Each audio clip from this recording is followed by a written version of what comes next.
laptop being stolen and everything, I had to go back to recreating something.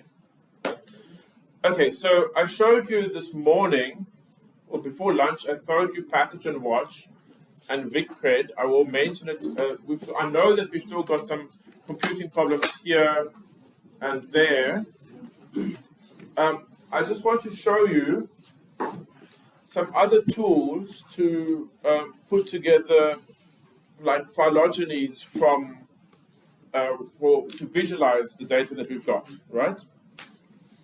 So what I've done here, I've cheated a little bit, and I've made my data clean, which is what we don't normally deal with. Normally the data we get is not clean. But, so let me explore. Okay, you know what I'm going to do? I'm going to turn around because I cannot work this screen from this position. So I'm going to take this. And let's see if I can kind of stand like so almost. And, yeah. Okay. Let's see if I can do this. I'm using this thing.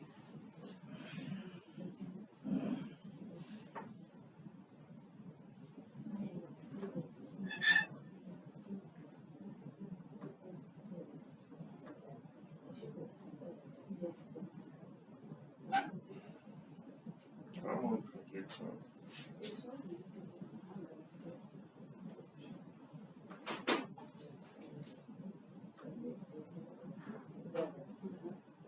So I'm going to use my file browser from the computer to explore, instead of looking on the command line, which files do I have in my directory. Okay, I'm going to look with the file browser. So I'm going to go to my Vibrio directory. Okay, and I showed you before lunch that I was working in this folder. Okay. And in the Bactopia runs folder and in the Snippy folder, okay, and then this is what I've got, right? Now, I showed you that you can take the individual genome files from the runs and you can load those into Pathogenwatch. But what I want to show you is what you can do with your phylogeny using MicroReact. Okay, so I don't know who here has used MicroReact before. You use MicroReact a bit, okay? So the thing with MicroReact is that MicroReact, like there's another tool called auspice.us that for the NextTrain team. But MicroReact takes in your phylogenetics, your phylogeny file, your tree file, and it also takes a metadata file, okay? And it lets you visualize the two things together. So,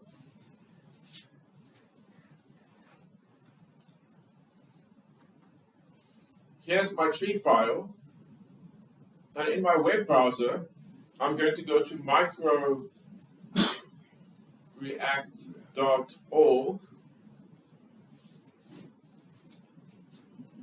and I'm going to choose the upload selection, okay? So, most people, the Snippy, Bactopia Snippy has run, okay? I know there's a few people that had some problems, but most people should have this same directory structure that that I have, okay? So the I'm again reminding that I'm in the Bactopia Snippy folder, in the Bactopia runs folder, in the Snippy folder of that, and then I'm inside the IQ tree folder of that, okay? And there's all of these different files. We were looking at the core snip.iq tree file and so on, okay? Sorry, I don't have the IQ folder. So what do you have in your Bactopia runs?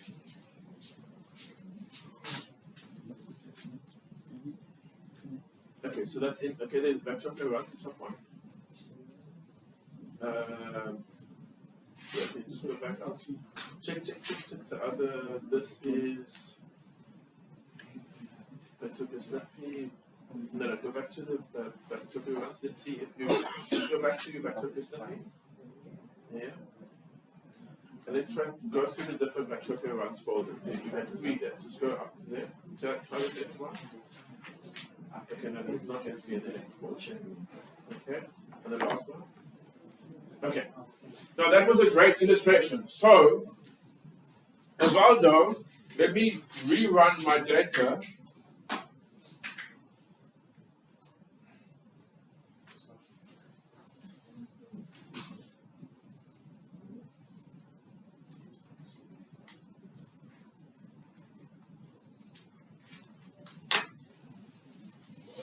If I run Bactopia the second time, okay, then, and this is why I was saying earlier that I wish I had a way to control the name of the Bactopia runs folder, because it's now going to go create a second Bactopia run folder. At least I think so. So if I'm going back up here to my Bactopia Snippy, yeah, then I end up with this, right? And if I go into one of these, there's everything. But if I go into the other one, oh, it does have everything. But if your run didn't succeed, then you'll be missing some of the files. You'll be like maybe only having the NF reports folder or something like that, okay? So, but one of your Bactopia runs folders should have the IQ tree folder in it. So look through the other ones. Look through your other Bactopia runs ones. What? These ones with the file names. The ones with what? Sample names. No. So in Bactopia, so leave aside the one with the sample names. So you've got a Bactopia runs folder, and then you've got these different Snippy output folders. At least one of them should have the output directories like IQ tree and things like that. Okay, you got it? And we got it, you know, some of them, because if your pipeline failed to run sometimes, then you don't have all the files there. But whenever it did run, then you do get all of those files there, okay? So this is why I said that I don't know how to control the name of those folders. It becomes confusing to find the correct folder, okay? But I'll ask Robert if there's a way to make this easier. But so, and if you look at the naming of the things, okay, they're named by when you ran the job. So if you see here, it's Snippy. My computer is actually sitting on the wrong time. My computer is sitting on. I think you put it on the latest. It depends. Yeah, it generally should be on the latest. Yes. So if you look here, it says Snippy, which is the workflow that you run, and then it gives you the date 2024-03-14. Yeah. Okay, Pi day, and then the time 10:16:59. Okay, or 14:31:11. Okay, so then you can see which is the latest folder, and the latest folder should have your results, because it seems to the folder that has your results is when the run succeeded.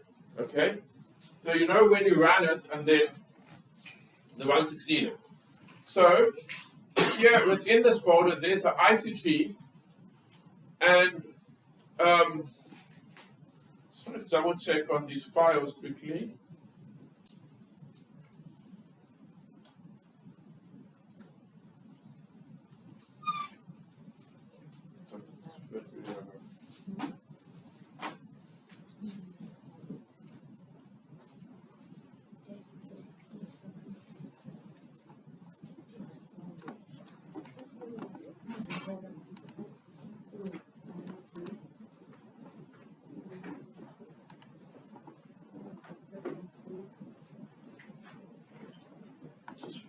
Something here. Okay. And in this folder, remember that there was the original tree that was computed, and then there was the consensus tree. Okay? Do you remember that if you look at this log file of IQ tree, core snip.iq tree, okay, remember that there was two trees in there. There was the initial tree, and then the consensus tree. Okay. In this folder, you see there's core snip.tree file. That's the original tree. And you see that there's core snip.con tree. That's the consensus tree. Okay. So if we just want to see the tree in microreact, that's the only thing that we need. The one called con tree. But I think we're going to have to rename it. Because if we go to the microreact website and we say upload, then it expects things called NWK or Newick or something like that. Okay? Because this is a Newick format file. Okay? What are you looking for there at the back? Because this, it still didn't succeed, right? Yeah, so I'm just not listing it. You doing the what? Okay. I'm just using. Okay. Let's just try to stick together for a bit. Okay. So the thing is this, that your file that you need is the one called contree, but you're going to need to rename it either using MV on the command line, or I'm going to use the graphical file browser, and I'm going to renew it to NWK. Okay? Where's my mouse? Nominate my mouse.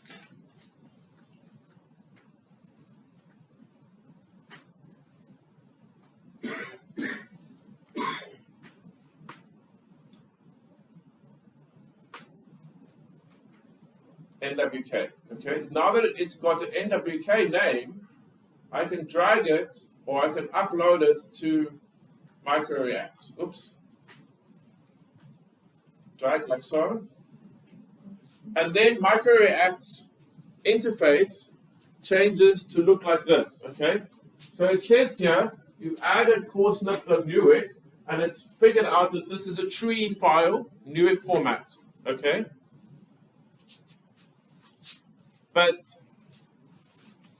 microreact can work with more than that, so it leaves me the option to add more files, but let's just use it with the tree file for now.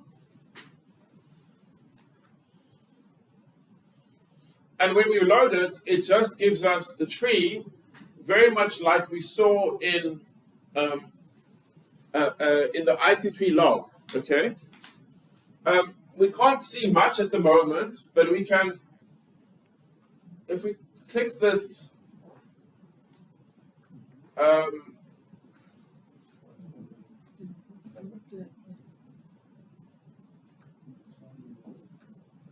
if we click this button here, the one that like has these like little line options, okay, then we can change the nodes and labels options.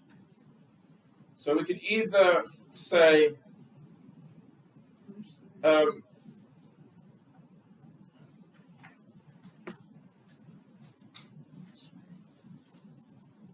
we can change whether we want the leaf labels aligned. We want to color the leaf labels, and branch lengths can be. We can display the branch lengths. I don't know why it says 0.0 here, because that's not 0. That doesn't seem to be working. But you can choose the pixel size of your leaf labels, switch them on and off, and so on. Okay. So if we basically go to not aligned leaf labels, if we take the aligned leaf labels off, then it looks very much like the output that we saw in IQ tree. Okay. So we can see here the measurement, and this measurement is not in snips, but it's just in some kind of distance unit that we can't really do much with. Okay, we can change the layout of the tree using this button over here. So we can, for instance, make a circular tree. Okay, because of the leaf labels, it doesn't look like much. It would look like more if we had more. Isolates. Okay, we can go back to a rectangular tree or such a tree and so on. Okay. So we can change the tree layout. There are many things that we can do with the tree. But so far, not very interesting, because all that we're seeing it's kind of what we saw in the IQ tree output. Okay. When things get really interesting is when we add other data to our tree. Okay. And this is where I said that I cheated. Okay. I have made a file of metadata related to this tree. Let's move my mouse back here.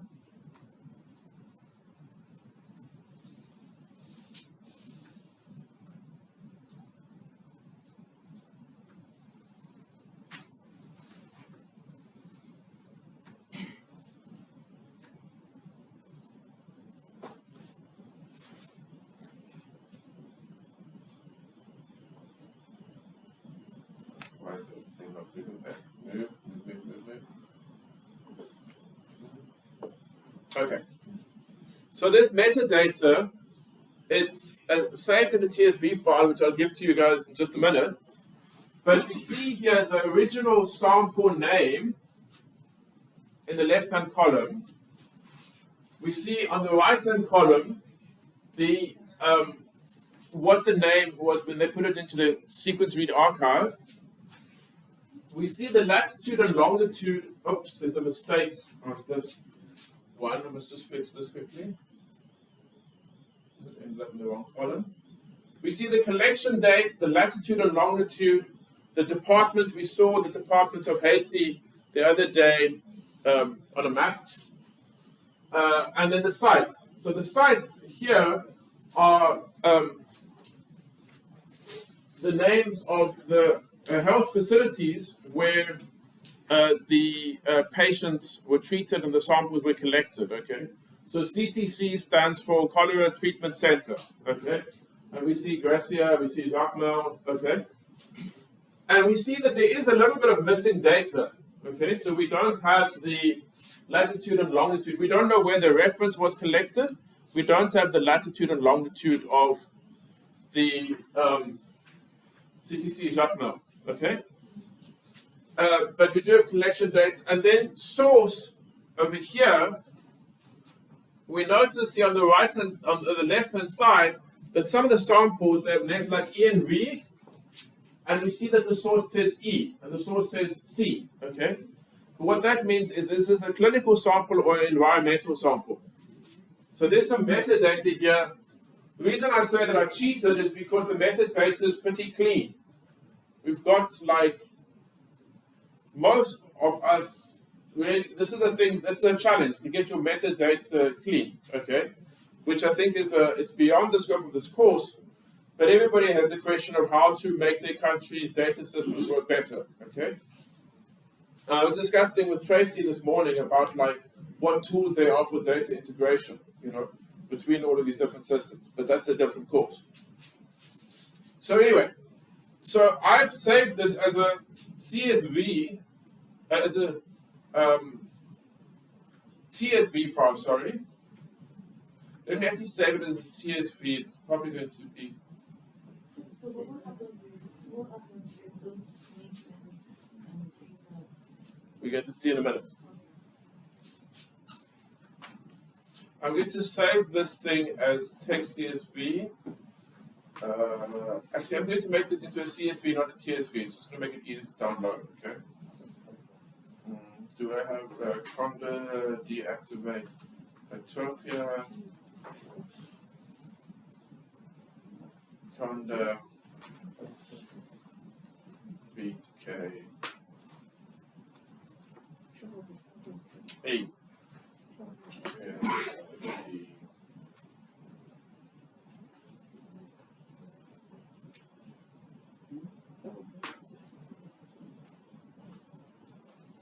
Just remember this thing minus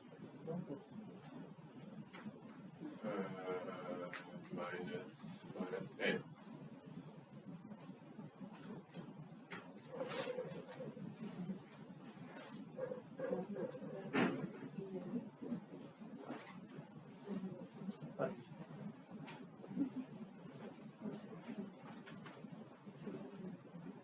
Just make it a CSV because there's more metadata. CSV. that isn't actually CSV, so let me just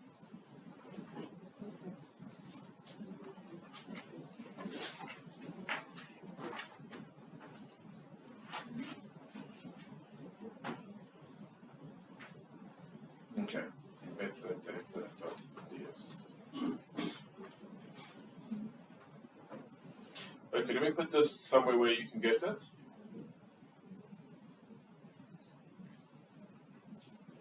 Just going to close my micro React for now so I've got less windows.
I'm just trying to find the Google Doc. There it is.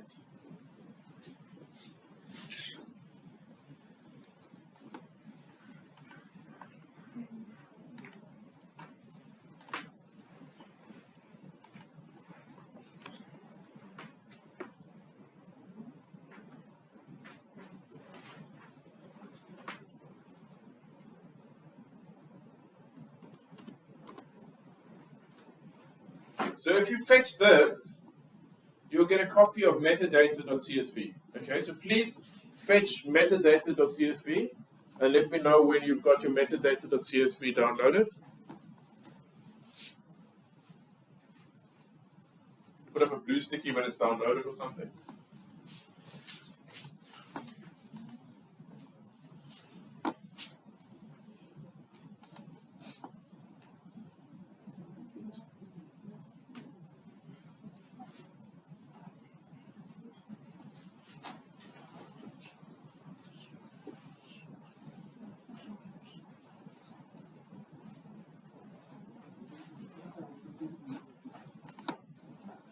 File that we've computed and the metadata that we've got by collecting data from all the different partners who give filling in case investigation forms and so on and so forth. Okay? So let's go back to microreact.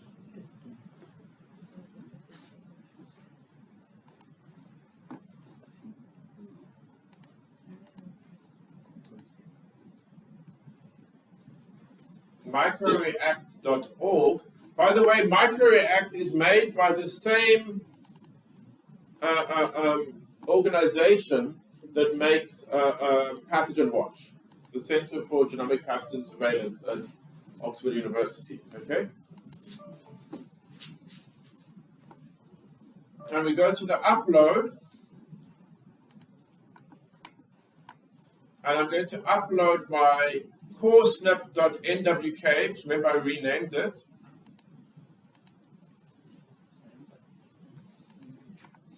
And then I'm going to upload into the same window my metadata.csv file.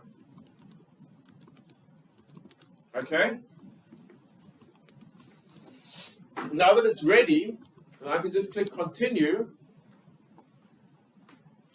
And if you have a formatting error in your CSV metadata, what will happen that when you saw it did that little swirly thing, when I clicked upload, it'll just carry, it won't tell you that there's an error. It's very annoying like this.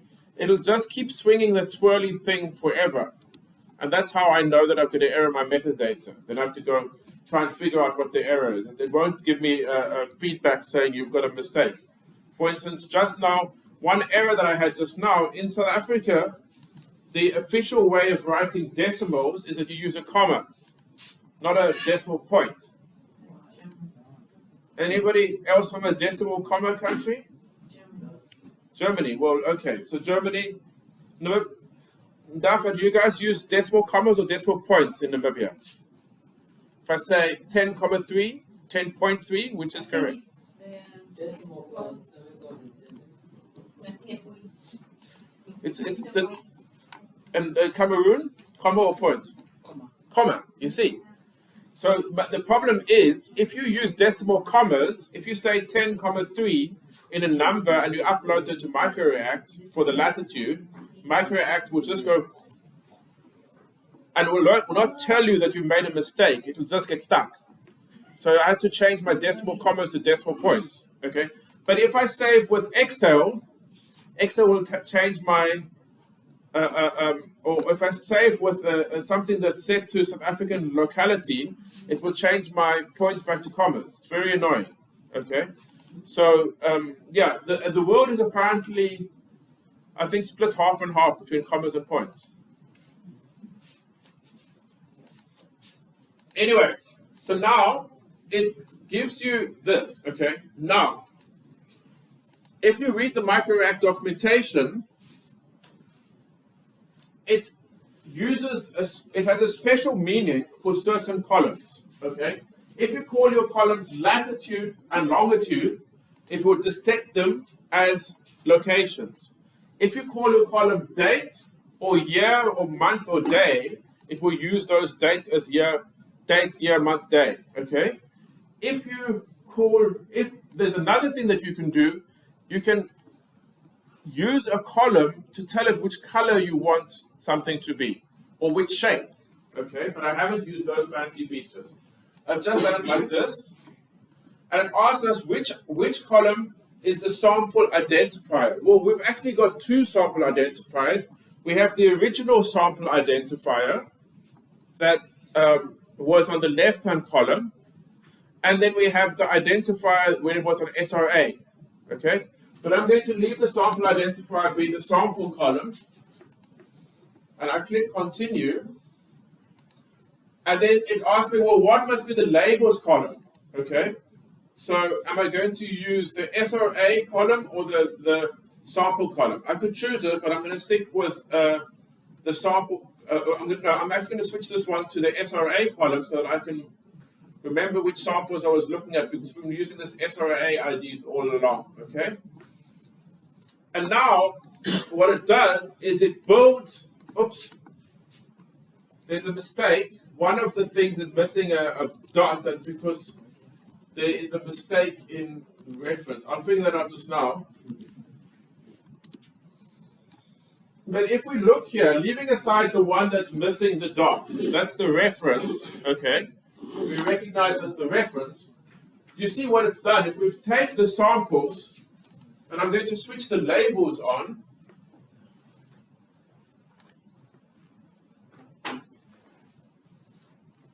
Leaf label switch on.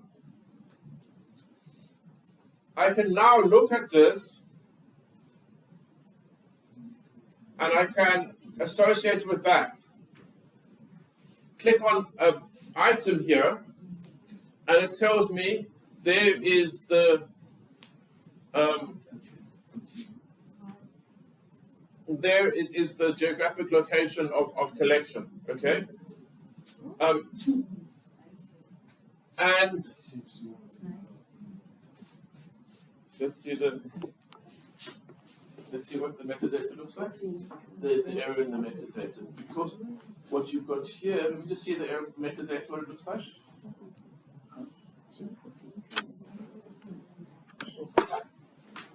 Up one level.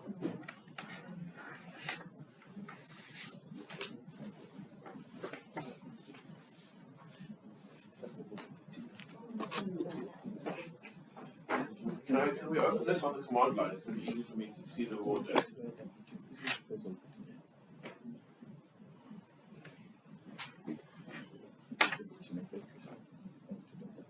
Okay, let's look at your ones just now. But the other thing is, if we look here on this side,